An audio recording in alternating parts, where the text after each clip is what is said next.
आप सभी लोगों का टाइम न्यूज़ 24 में स्वागत है। आज हम लोग आए हैं एक कोचिंग सेंटर पे। उसके अध्यापक आप देख सकते हैं सामने बैठे हुए हैं। उनसे मैं अग्निपथ के योजना 2022 जो अग्निपथ योजना आई है इसके ऊपर मैं काफ़ी सारी चीज़ें पूछूंगा, वार्ता करूंगा कि ये आखिर अग्निपथ योजना क्या है। तो सर तैयार हैं आप? बिल्कुल। तो सर जैसे टीओडी टर्म ऑफ ड्यूटी ये आप बताइए ये है क्या? टर्म ऑफ ड्यूटी के जब हमारे लॉ कमीशन ने इंटरनल इंक्वायरी हुई थी आर्मी की, तो आर्मी ने अपने इंटरनल इंक्वायरी में टर्म ऑफ ड्यूटी को सिर्फ 2 साल के लिए लागू किया था। जैसे कि अनेकों देशों में होता है, छोटे देशों में जो अपने आर्मी को हमेशा रेडी टू यूज में नहीं रख सकते हैं, बहुत बड़ी आर्मी को नहीं बना सकते हैं, तो उसमें वो नागरिकों की सुविधा के लिए कि नागरिक भी आर्मी का एक माहौल को, एक डिसिप्लिन को कंडक्ट कर सकें, उस हिसाब से टर्म ऑफ ड्यूटी को 2 साल के लिए लाया गया था, जिसमें अनिवार्य सेवा की योजना बनाई गई थी टर्म ऑफ ड्यूटी के लिए। परंतु सरकार इसको अपने एक नए रोजगार के प्रयास के रूप में आर्मी को देख रही है, जबकि आर्मी रोजगार का एक साधन नहीं है। जैसे जो आपने इतनी चीजें बताई हैं, जैसे टीओडी का फिर इतना विरोध क्यों हो रहा है? टर्म ऑफ ड्यूटी का विरोध ऑब्वियसली होना चाहिए, क्योंकि टर्म ऑफ ड्यूटी छात्रों के हिसाब से अगर देखा जाए तो आर्मी उनके लिए पैशन होता है, वो एक रोजगार का साधन कभी नहीं था। जैसे कि हमारे मेजर जनरल बिपिन रावत जी ने कहा था कि आर्मी नौकरी नहीं है, कोई रोजगार का साधन नहीं है। तो जब आर्मी रोजगार का साधन नहीं है तो आर्मी को रोजगार का साधन बनाने की आवश्यकता नहीं है। वो लोगों के लिए एक डिसिप्लिन का मैटर है, उनके प्राइड का मैटर है। गांव में जब व्यक्ति जाता है तो वो अपने आप को आर्मी का व्यक्ति समझता है। अभी आर्मी के व्यक्तित्व में आप उसको एक तरीके से कॉर्पोरेटाइज कर दे रहे हो, कॉर्पोरेशन में लेके आ रहे हो। प्राइवेटाइजेशन तो है नहीं।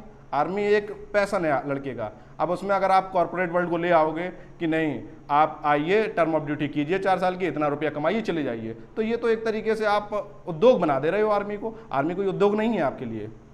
सर जैसे अभी आपने ये बताया कि आर्मी कोई उद्योग नहीं है, जो ये स्टूडेंट हैं, छात्र हैं, ये इतना विरोध प्रदर्शन कर रहे हैं, ये हिंसा कर रहे हैं, ये कहाँ तक ठीक है या गलत है? नहीं, ये अपने विचार प्रस्तुत करने का सभी को संविधान में अधिकार दिए गए हैं, परंतु उसके लिए हिंसा को जायज़ नहीं ठहराया जा सकता। हिंसा हर तरीके से गलत है। हिंसा आप किसी भी क्षेत्र में अगर आपको विरोध करना है किसी भी तरीके से, तो आप विरोध कीजिए, धरना दीजिए। उसके लिए आप विधानसभा पे जाइए, संसद के सामने जाइए, लखनऊ में जाइए, लेकिन दिल्ली में प्रदर्शन कीजिए। लेकिन उसके लिए आप रोड ब्लॉक, आप ट्रेनें चला रहे हैं, बसें चला रहे हैं, ये कहीं भी इसको प्रोत्साहन नहीं मिलना चाहिए। सरकार को एक पूरी अपनी शक्तियों के साथ इसको क्रश करना चाहिए। ये छात्रों का विरोध प्रदर्शन नहीं है, ये पूर्णतः राजनीतिक मुद्दा बन चुका है। जैसे ये टीओडी है, अग्निपथ योजना ये आई है, अगर ये भारत में अगर आती है, सक्रियता दिखाती है, तो इसका आगे का भविष्य क्या रहेगा?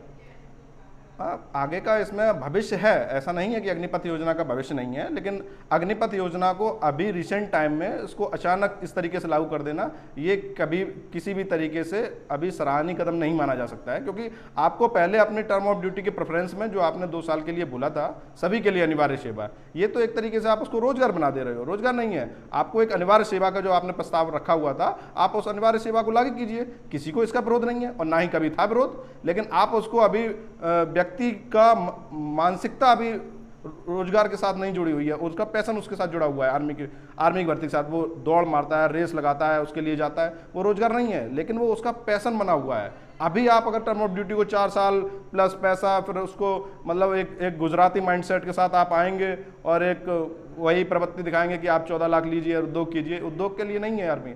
आर्मी के लिए आपका सक्षम प्रमाण होने चाहिए कि आर्मी की जो भर्ती है, आपकी अगर योग्यता है, जो कि योग्यता मांगी जाती है, अगर योग्यता के आधार पे भर्तियां हो रही हैं तो उसमें दिक्कत क्या थी? उसको अभी टर्म ऑफ ड्यूटी को लाने की आवश्यकता नहीं थी 4 साल के लिए।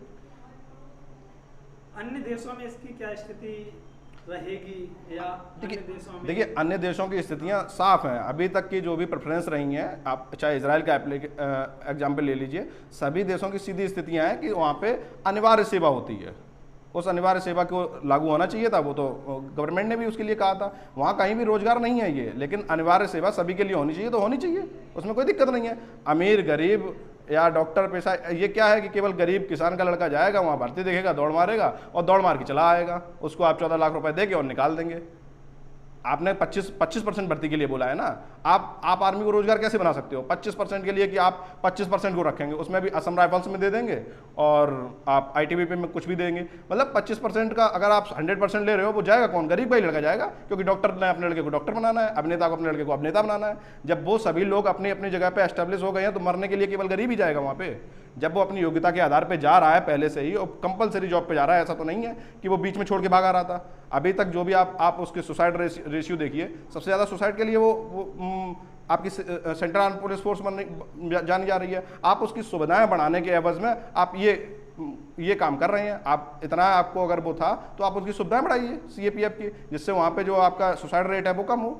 लेकिन आपने उसमें क्या किया कि टर्म ऑफ ड्यूटी का एप्लीकेशन डाल दिया है। टर्म ऑफ ड्यूटी की एप्लीकेशन अनिवार्य है, जैसा कि सभी देशों में, आप यहाँ पे भी अनिवार्य कीजिए, सभी लोग आए। भाई नागरिक सेवा भी जरूरी है, आवश्यक है, तो आप नागरिक सेवा में डिसिप्लिन लाना है तो आप 2 साल के लिए टर्म ऑफ ड्यूटी अनिवार्य कीजिए। जैसे आपने अभी बताया कि छात्रों का भविष्य आपने तो थोड़ा बहुत संकेतों में आपने बता ही दिया, फिर से आप मुझे ये बताइएगा कि छात्रों का भविष्य इससे, ये जो अग्निपथ योजना है, इससे किस प्रकार से प्रभावित होगा? देखिए, छात्रों के भविष्य में मैं फिर वही कह रहा हूँ, अगर आपको उद्योग के लिए आप एक तरीका, इसका एक व्यू हो सकता है, आपका एक व्यू ये है, गवर्नमेंट का एक व्यू ये हो सकता है कि गवर्नमेंट 10+2 के बाद, जैसे 17 से 21 उन्होंने बोला था, अब चूंकि गृह मंत्री सामने आए हैं, जब छात्रों के दबाव में आ गए हैं वो, जो कि गलत है। सरकार को ऐसे दबावों को झेलना चाहिए।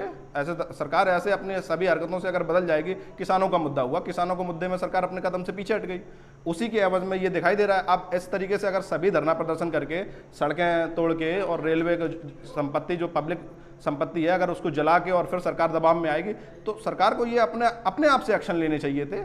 ये छात्रों के दबाव में ऐसा करने की आवश्यकता नहीं थी। और चूंकि अगर इन्होंने इस तरीके के दबाव में अपना एक्शन लिए भी हैं, तो 25 साल के लिए अब उन्होंने एज को 21 से 3 साल और बढ़ाया है, 24 साल के लिए कर दिया है। सरकार का जहाँ तक मानना हो सकता है, मैं अगर इस पर सोचता हूँ तो उनका मानना है कि 17 साल तक लड़का इंटरमीडिएट करे, 10+2 के बाद वो यहाँ आके, और जो उद्योग के क्षेत्र में लोगों के पास दिक्कत होती है, आइडिया होता है लेकिन उसके पास क्या कहते हैं उसको, जॉइंट वेंचर के लिए उसके पास मनी की कमी होती है।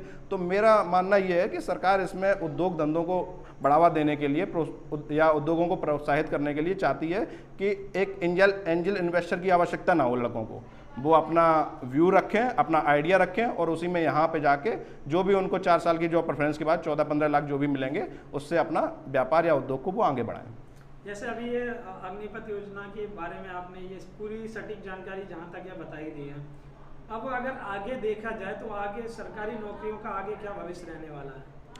देखिए, जहाँ तक सरकार की पॉलिसीज़ हैं, अभी से नहीं, 1991 के बाद से जो भी एलपीजी रिफॉर्म आए थे गवर्नमेंट के, तो एलपीजी रिफॉर्म के बाद कहीं भी सरकार, जैसा कि नरेंद्र मोदी सरकार ने पहले ही अपने व्यू रख दिए हैं कि सरकार का काम रोजगार देना नहीं है, सरकार का काम सिर्फ संरक्षण देना है।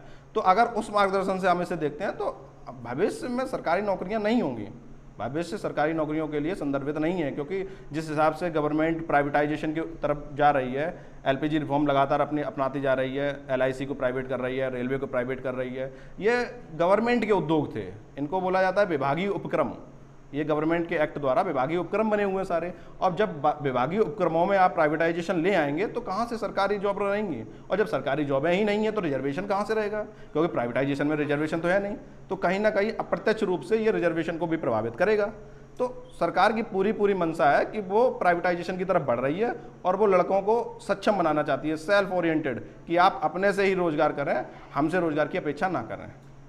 सर, जैसे आप एक कोचिंग चला रहे हैं, तो कोचिंग में जैसे विद्यार्थी भी आते हैं, विद्यार्थी आपसे क्या कहते हैं अग्निपथ योजना के बारे में? देखिए, छात्रों का व्यू, चूंकि हमारे पास छात्र आते भी हैं और अभी धीरे धीरे बढ़ रहे हैं, तो मेरा मतलब सिर्फ इतना है कि जब छात्र आ रहे हैं तो उनका अग्निपथ योजना का एक रूपांतरण हो गया है। जहाँ तक वो पहले अपना दौड़ लगाते थे, बराबर कंपलसरी दौड़ लगाते थे, फिजिकल करते थे स्टैंडर्ड, अब वो इसके बारे में सिक्योर नहीं है, क्योंकि उन्हें ऐसा लगता था कि आर्मी में सिक्योरिटी है। सिक्योरिटी से आपका आशा हो सकता है कि गांव के बच्चा है, गांव के बच्चे को वेंचर का इतनी जानकारी नहीं होती है, आप उससे 14 लाख रुपए देके वेंचर कराना चाहते हैं, गांव में क्या आलू का उद्योग खोलेगा वो, कि खेती करेगा जाके उस पैसे से ले। तो अगर वो आता है, वो जॉब सिक्योरिटी के लिए आता है और आर्मी एक पैशन की तरह आता है। अब आप अगर उसे 25% के साथ ही आगे निर्धारित करेंगे, और जो कि बहुत मिनिमम है, क्योंकि 25% आप जितने भी छात्र लेंगे उसमें 25% बहुत कम होते हैं। आप अगर उन लोगों को ले जाएंगे तो जिन लोगों का पैसा है आप कुछ लोगों को निकालेंगे भी उसमें से। अब उनके लिए तो भविष्य भी आर्मी है और सब कुछ आर्मी ही आर्मी है, तो वो कहाँ जाएंगे आप इसके बाद। चलिए, बहुत बहुत धन्यवाद आपका।